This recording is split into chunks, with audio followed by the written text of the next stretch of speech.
दक्षिण मुंबईमध्ये उमेदवारी अर्ज भरण्यावरून जोरदार गोंधळ झाला। 12 उमेदवारांचं निवडणूक आयोगाच्या अधिकाऱ्यांना पत्र लिहित वेळेत येऊनही अर्ज न स्वीकारल्याचा आरोप उमेदवारांकडून करण्यात आलाय। निवडणूक आयोगाच्या कार्यालयामध्ये नाराज उमेदवारांनी ठिय्या मांडलाय।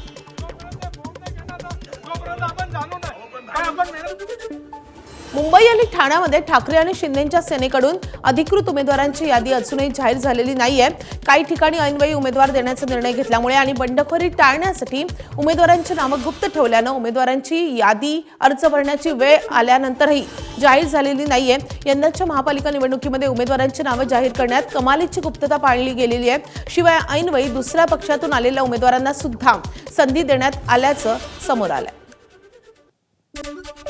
महापालिका निवडणुकीसाठी अर्ज भरण्याची मुदत संपली असून राज ठाकरे उद्धव ठाकरेंच्या भेटीसाठी मातोश्रीवर दाखल झाले। मुंबई महापालिकेमध्ये राज ठाकरे आणि उद्धव ठाकरेंची युती झाली असून शरद पवारांचे राष्ट्रवादी ठाकरे बंधूंसोबत आली आहेत। कालच ठाकरे बंधू आणि शरद पवारांच्या राष्ट्रवादीला जागा वाटपाचा फॉर्म्युला ठरला असून मुंबईमध्ये ठाकरेंची शिवसेना 163, मनसे 53 आणि शरद पवारांच्या राष्ट्रवादी 11 जागांवर निवडणूक लढतेय। तर प्रचाराच्या रणनीतीवर दोन्ही ठाकरे बंधूंमध्ये मातोश्रीवर बैठक होत असून नाराज इच्छुकांची बंडखोरी शमवण्यासाठी कालच्या या बैठकीमध्ये चर्चा झाल्याची माहिती आहे। मातोश्रीवर बैठकीसाठी संजय राऊतही उपस्थित होते। मुंबई महापालिकेसाठी अर्ज दाखल करण्याची प्रक्रिया संपल्यानंतर ठाकरे बंधूंसह शरद पवारांच्या पक्षाच्या जागा वाटपाचा फॉर्म्युला समोर आलाय। ठाकरे बंधू आणि दोन्ही पक्षाच्या नेत्यांनी अनेक बैठकांमधून साधक बाधक चर्चा करून सुवर्ण मध्य काढत जागा वाटपाचं अवघड गणित सोडवलंय। उद्धव ठाकरेंची शिवसेना मोठा भाऊ ठरली असून ते 163 जागा लढतायत, तर राज ठाकरेंच्या मनसे पक्ष 53 जागा, याशिवाय राष्ट्रवादी काँग्रेस शरदचंद्र पवार पक्षानं 11 ठिकाणी त्यांचे उमेदवार दिले। कल्याण डोंबिवली महापालिकेमध्ये भाजपच्या उमेदवारांची बिनविरोध निवड झाली आहे। प्रभाग क्रमांक 26 क मधून सौ आसावरी केदार नवरे बिनविरोध निवडून आल्यात। तसेच प्रभाग क्रमांक 18 अ मधून भाजपच्या रेखा राजन चौधरी यांची बिनविरोध निवड झाली आहे। रेखा चौधरी विश्व हिंदू परिषद आणि बजरंग दलाच्या कार्यकर्त्या असून कल्याण विभागाच्या महिला मोर्चाच्या जिल्हाध्यक्ष आहेत। दोन्ही उमेदवारांची बिनविरोध निवड भाजपसाठी विशेष यशमान दिसते। मुंबईतील जागा वाटपावरून रामदास आठवले नाराज झाल्याची चर्चा आहे। युतीसोबत खंबीरपणे उभे राहिलो, मात्र जागा वाटपावेळी विश्वासघात झालाय, दिलेल्या वेळेचंही पालन करण्यात आलेलं नाही अशी खंत आठवलेंनी व्यक्त केली आहे। कार्यकर्त्यांचा अपमान सहन करणार नाही अशी प्रतिक्रियाही रामदास आठवलेंनी दिली आहे। कार्यकर्ते जो निर्णय घेतील तो मान्य आहे असंही आठवले म्हणाले। भाजप आरपीआय जागा वाटपावरून सुरू असलेल्या नाराजीनंतर मुख्यमंत्री देवेंद्र फडणवीस यांनी रामदास आठवले यांच्याशी फोनवरून चर्चा केली आहे। भाजपच्या कोट्यातून आरपीआयला देण्यात आलेल्या जागांचं वाटप लवकरच पूर्ण करण्याची विनंती मुख्यमंत्र्यांनी केली आहे। जागा वाटपाबाबत आठवलेंनी उघड नाराजी व्यक्त केल्यानंतर भाजपकडून मनधरणीचा प्रयत्न सुरू असल्याचं चित्र आहे। नागपूर महापालिकेच्या निवडणुकीसाठी भाजपनं 143 उमेदवार दिले असून त्यापैकी 11 उमेदवार भारतीय जनता युवा मोर्चामधून देण्यात आले। त्यामुळे अगदी ग्रासरूट लेव्हलवरही भाजपनं तरुणाईला प्राधान्य देणं सुरू केलंय। त्यासोबतच भाजपचे नागपुरातील उमेदवारांची यादी आणि खास करून भारतीय जनता युवा मोर्चाच्या कार्यकर्त्यांना दिलेल्या प्राधान्यामुळे सध्या यावरून जोरदार चर्चा सुरू आहे।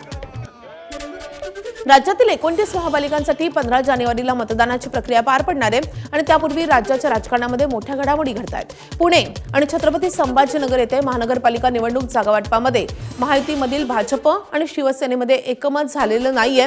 दोन्ही पक्षांकडून आपापल्या उमेदवारांना एबी फॉर्मचं वाटपही करण्यात आलंय। त्यामुळे पुणे आणि छत्रपती संभाजीनगरमध्ये महायुती तुटल्याची चर्चा सुरू आहे। दरम्यान एकनाथ शिंदेंच्या शिवसेनेचे नेते उदय सामंत आणि भाजपचे नेते आशिष शेलार यांनी महायुती कायम असल्याचं स्पष्टीकरण दिलंय।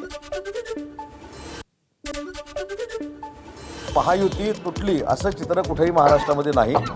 काही ठिकाणी कमी कालावधीमध्ये असेल किंवा एकमत न झाल्यामुळे असेल एबी फॉर्म दिले गेलेले आहेत, काही ठिकाणी दिले गेलेले आहेत। छत्रपती संभाजीनगरला एकमत न झाल्यामुळे पुण्यासारखं चित्र आहे ते देखील आम्ही 2 दिवसामध्ये दूर करू।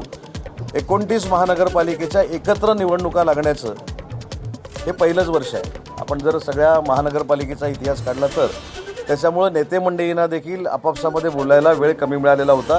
गैरसमज करून घेऊ नये। याच्यामध्ये पुढचा निर्णय माननीय शिवसेनेचे आमचे मुख्य नेते, आमचे प्रमुख एकनाथ शिंदे साहेब आणि राज्याचे मुख्यमंत्री हे देवेंद्रजी फडणवीस साहेब घेतील। मला वाटतं हा गोंधळ नाही आहे, काही गोष्टी राहून गेल्या असतील त्या पूर्ण होतील। आमच्याकडे उमेदवारांची मजबूत उमेदवारांची रीग आहे, हेच या सुनामीचं द्योतक आहे। शिस्तबद्ध पद्धतीने पक्ष चालला पाहिजे। भाजप आणि शिवसेना शिस्तप्रिय आहेत, ज्यांना अ फॉर्म दिलाय तेच उमेदवार राहतील आणि शेवटी महायुती म्हणून आम्ही मजबूतीने लढू. उमेदवारी अर्ज भरण्याची मुदत संपताच अमित ठाकरे ॲक्शन मोडवर आले. अमित ठाकरे यांनी प्रभाग क्रमांक 192चे उमेदवार यशवंत किल्लेदार यांच्यासह भायखळा आणि शिवडीच्या उमेदवारांच्या शाखांना भेटी दिल्यात. यशवंत किल्लेदार यांच्या शाखेला भेटीदरम्यान ठाकरे गटाचे आमदार महेश सावंत देखील उपस्थित होते. मुंबईत वॉर्ड क्रमांक 81 मधून ठाकरे बंधूंच्या युतीमध्ये दोन्ही पक्षांच्या उमेदवारांकडून अर्ज भरले गेलेत. उद्धव ठाकरे गटाच्या मोहिनी धामणे यांनी उमेदवारी अर्ज भरलाय, तर मनसेकडून शबनम शेख यांनी उमेदवारी अर्ज दाखल केलाय. मात्र अचानक रात्री 11:30 वाजता अर्ज भरू नका असं सांगण्यात आलं होतं. त्यानंतर सकाळी पुन्हा एकदा अर्ज भरण्यासंदर्भात शबनम शेख यांना सूचना देण्यात आल्यात. त्यानुसार शबनम यांनी उमेदवारी अर्ज भरला असून युतीच्या दोन्ही उमेदवार आमने सामने उभे राहिल्यानं कार्यकर्ते मात्र संभ्रमात आहेत. जालना महानगरपालिकेत महायुतीमध्ये मोठा ट्विस्ट पाहायला मिळालाय. भाजप आणि शिवसेनेची युती अखेर तुटल्याची घोषणा झाली आहे. भाजपचे आमदार बबनराव लोणीकर यांनी सांगितलंय काही जागांवर वाद असल्यानं युती तुटली आहे. जालना शहरात पुढच्या निवडणुकीमध्ये राजकीय रणनीती कशी आकार घेते हे आता पाहण्यासारखं ठरणार आहे. एक 10-12 जाग्याचा हा वाद होता. हाही विषय आम्ही पक्ष पातळीवर पाठवला होता आणि जवळपास 99% युती झाली होती. मात्र राज्याच्या धोरणात सूत्रामध्ये न बसल्यामुळं ही युती तुटलेली आहे. अमरावतीमध्ये देखील भाजप आणि शिवसेनेची युती अखेर तुटली आहे. या युती भंगासाठी भाजप आणि युवा स्वाभिमान पक्ष जबाबदार असल्याचा थेट आरोप शिवसेनेनं केलाय. शिवसेनेचे नेते अभिजित अडसूळ यांनी भाजपवर खापर फोडत युती फिसकटण्यामागे भाजपची भूमिका कारणीभूत असल्याचं स्पष्टपणे म्हटलंय. या घडामोडीमुळे अमरावतीच्या राजकीय समीकरणांमध्ये मोठा बदल होण्याची शक्यता वर्तवली जाते. पद्धतीने माझ्या विधानसभेमध्ये गद्दारी झाली होती. आमच्या पाठीत खंजीर खुपसला गेला होता. ही जर युती व्हावी तर पारदर्शक व्हावी. परंतु ज्यावेळी आम्ही बैठकीला बसलो होतो त्याचवेळी लक्षात आलं की ज्या ठिकाणी आमचे सिटिंग नगरसेवक आहेत भाजपने ती सीट आम्हाला सोडलेली दाखवली, परंतु तरीसुद्धा त्या ठिकाणी त्यांचे उमेदवार हे तयारी करताना युवा स्वाभिमानचे आणि त्यांचे पोस्टर बॅनर तयार होऊन त्याचे फोटो आमच्यापर्यंत पोचले.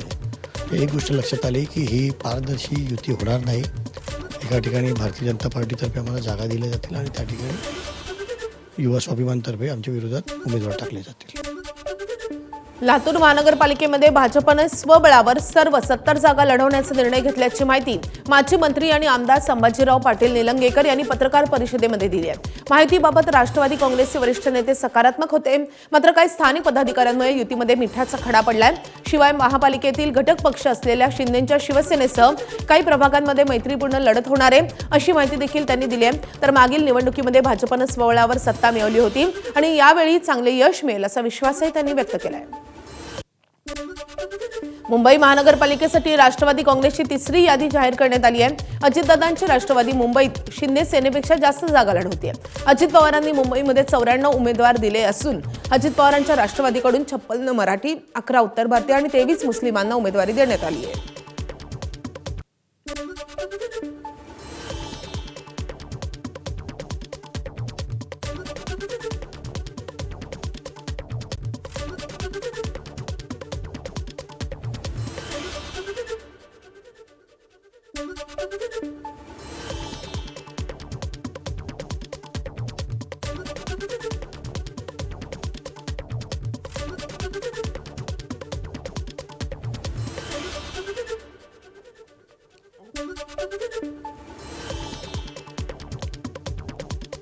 मालेगाव महापालिका निवडणुकीसाठी शिंदेच्या शिवसेनेकडून 24 उमेदवारांची यादी जाहीर करण्यात आली आहे.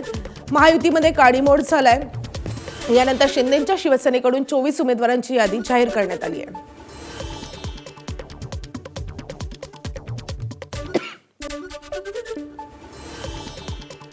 महापालिका निवडणुकीच्या पार्श्वभूमीवर मुंबईमध्ये भाजप ॲक्शन मोडवर आली आहे. उमेदवारी अर्ज न मिळाल्यामुळे अनेक इच्छुक उमेदवारांनी तीव्र नाराजी व्यक्त केली आहे. तर काही नाराजांनी थेट पक्ष बदलत किंवा अपक्ष लढण्याचा निर्णय घेतलाय. अशातच बंडोबांना थंड करण्यासाठी भाजप वेगळी रणनीती आखण्याच्या तयारीत आहे.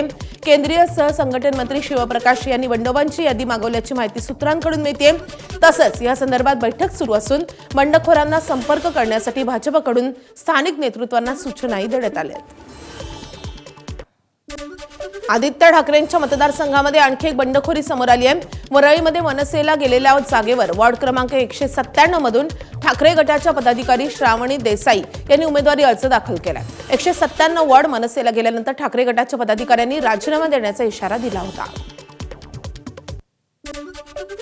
उत्तर मुंबईत मनसेमध्ये राजीनामा सत्र सुरू आहे. प्रभाग क्रमांक 3चे शाखाध्यक्ष रमेश आंबोरे यांनी पदाचा राजीनामा दिलाय. ज्या ठिकाणी पक्षाचे अनेक आमदार आणि नगरसेवक निवडून दिले त्या ठिकाणी फक्त एकच जागा मिळणं हा अभ्यासाचा विषय आहे असं म्हणत रमेश आंबोरे यांनी राजीनामा पत्र दिलंय. ठाकरेंच्या शिवसेनेकडून मुंबईतील प्रभाग क्रमांक 202 मधून माजी महापौर श्रद्धा जाधव यांना उमेदवारी मिळाली. त्यानंतर मोठं नाराजी नाट्य रंगलेलं पाहायला मिळालं. नाराज असलेले ठाकरेंच्या शिवसेनेचे शाखा प्रमुख विजय इंदुलकर यांनी थेट मातोश्री बंगल्यावर धडकत गेली अनेक वर्ष मेहनत घेऊनही उमेदवारी न मिळाल्यानं नाराजी व्यक्त केली आहे. यावेळी विजय इंदुलकर हे काहीसे भावुकही झाले. ठाकरेंच्या मातोश्री निवासस्थानाबाहेर त्यांनी जोरदार घोषणाबाजी करत श्रद्धा जाधव यांच्या उमेदवारीला विरोध केलाय. काल मग शेवटची मुलाखत घेतली होती आणि मला कन्फर्मेशन ऑलमोस्ट माझं झालेलं होतं. आणि एका रात्री आज सकाळी आता गेम झालेला हा वॉर्ड ओपन आहे आणि ओपन असताना सुद्धा श्रद्धा जाधवांना पुन्हा त्या वॉर्डमध्ये उमेदवारी देण्यात आली. आमच्यावर अन्याय आहे. श्रद्धा जाधव ह्या 2014ला AB form Bharatiya Janata पार्टीने AB form घेतला होता. त्याच्यात त्यांना बक्षिसी म्हणून त्यांना महापौर पद मिळालं.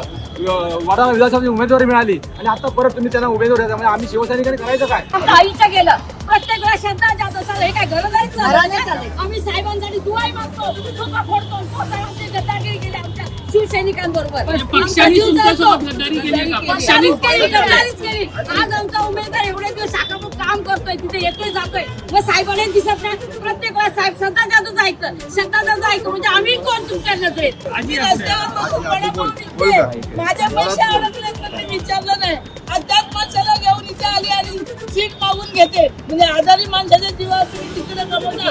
काम करणाऱ्या माणसाचं काय? न्याय करायचं त्या माणसाने. आज त्यानं किती वर्ष खर्च केलाय सांगे. मुंबईच्या प्रभाग क्रमांक 7 आणि 8 मध्ये शिवसेनेच्या पदाधिकाऱ्यांनी बंडखोरी केली आहे. प्रभाग क्रमांक 7 मधून शिवसेनेचे भूपेंद्र कांबळेंनी बंडखोरी केली आहे. भाजपचा उमेदवार दिल्यामुळे नाराज झालेले शिवसेनेचे भूपेंद्र यांनी बंडखोरी केली असून प्रभाग क्रमांक 8 मधून पत्नी अमृता कवडी यांनी अपक्ष अर्ज भरलाय. तर प्रभाग क्रमांक 7 मधून भाजपचे उमेदवार गणेश खणकर यांनी उमेदवारी अर्ज दाखल केलाय. काही दिवसांपूर्वी ठाण्याच्या माजी महापौर मीनाक्षी शिंदेंनी आपल्या पदाचा राजीनामा दिलेला होता कारण त्यांचे निकटवर्तीय विक्रांत वायचळ यांना निलंबित करण्यात आलं होतं. मात्र आता त्याच विक्रांत वायचळ यांना शिवसेनेनं तिकीट दिलंय. विक्रांत वायचळ यांच्या निलंबनावरून ठाण्यामध्ये मोठं नाराजी नाट्य रंगलं होतं. अखेर मीनाक्षी शिंदेंचं म्हणणं एकनाथ शिंदेंनी ऐकलं आणि विक्रांत वायचळ यांना पक्षामधून तिकीट देण्यात आलंय. मुंबईच्या चेंबूरमध्ये भाजपमध्ये मोठी बंडखोरी करण्यात आली आहे. चेंबूरमध्ये जुन्या कार्यकर्त्यांना डावलून आयारामांना उमेदवारी दिल्यामुळे नाराजी नाट्य रंगले. त्यामुळे चेंबूरच्या प्रभाग क्रमांक 155 मध्ये भाजपच्या 3 जणांनी बंडखोरी करत अपक्ष उमेदवारी अर्ज दाखल केलेत. भाजपचे जयश्री खरात, हर्ष साळवे आणि शशिकला कांबळे यांनी अपक्ष उमेदवारी अर्ज दाखल केलाय. 2च दिवसांपूर्वी ठाकरेंच्या शिवसेनेतून भाजपमध्ये आलेल्या श्रीकांत शेट्टे यांनी उमेदवारी दिल्यानं भाजपचे कार्यकर्ते चांगलेच नाराज झालेत. भाजपचे मुंबई उपाध्यक्ष कमलाकर दळवींनी बंडखोरी केली आहे. वॉर्ड क्रमांक 225 मधून कमलाकर दळवींनी अपक्ष उमेदवारी अर्ज भरलाय. कमलाकर दळवींमुळे भाजपच्या उमेदवार हर्षित नार्वेकरांच्या अडचणी वाढणार आहेत. वॉर्ड क्रमांक 225 मधून शिवसेनेचे अधिकृत उमेदवार म्हणून सुजाता सानप रिंगणामध्ये आहेत. सांगलीमध्ये भाजपला मोठा धक्का बसलाय.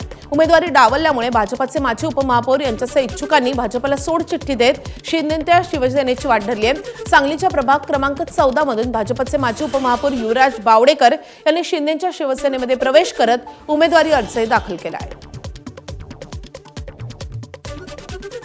मिरज कुपवाड शहर महानगरपालिका सार्वत्रिक निवडणूक 2026 महानगरपालिका क्षेत्रामधील सांगलीमधील प्रभाग क्रमांक 14 मधून या ठिकाणी आम्ही 4 जण शिवसेनेच्या वतीनं प्रभाग क्रमांक 14 मध्ये निवडणूक लढवत आहे.